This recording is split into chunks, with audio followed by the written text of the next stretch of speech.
Okay, this is almost considered an oldie but a goodie. It is, according to Humphrey. Now, the oldie but goodie went and simplified for the young readers.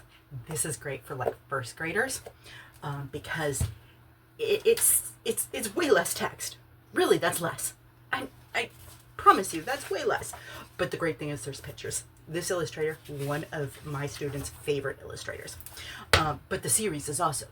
So now if you have a fourth grader, maybe third graders can read it. I just don't know that they want to. Because, look at this. Did you scream? Because I scream. The kids scream all the time. So I have a book club for third through sixth graders. And they all love Humphrey. And since many of them have done this years ago with me, they know Humphrey really well. And they want to read it. But this is just so much. One way that helps keep the magic alive, besides playing games, is crafts. Yes, we made our own little Humphrey cage. Everybody got to customize it. Of course, with our surprises for Humphrey, we also did the cat. But that's one of the ways to help break up so much text, is to not read it all at one time, and to explore it in physical ways as well as gaming ways. And of course, we always love to pretend to be Humphrey, who says everything in triplicate when he's excited.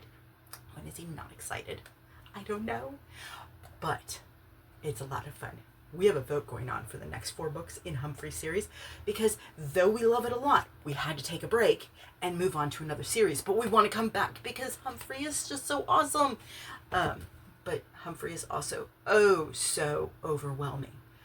Not quite a page turner in the way Magic Treehouse is, because there's excitement and there's drama and there's adventure, but it's much more of a gentle wave, kind of like a tide pool, versus like the wave pool.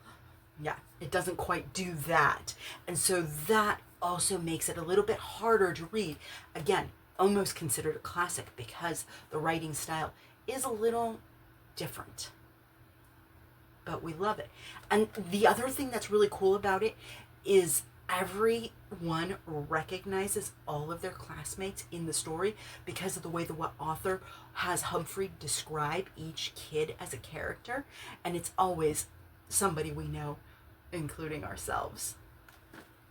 So I suggest when you get your Humphrey books, after you've read these, when they were maybe you do these while they're, learning to read, and you do this as the read out loud, because you could do that. These stories are taken from the bigger stories, and while you're doing the read out loud, you could be crafting the projects, and that'll bring the whole world to life and full circle. That's what I would do. So if you're homeschooling, I would suggest that.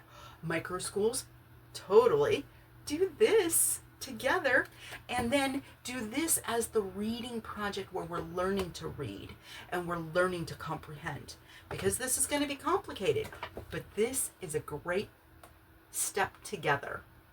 Or, as I said, what we do, we wait until later.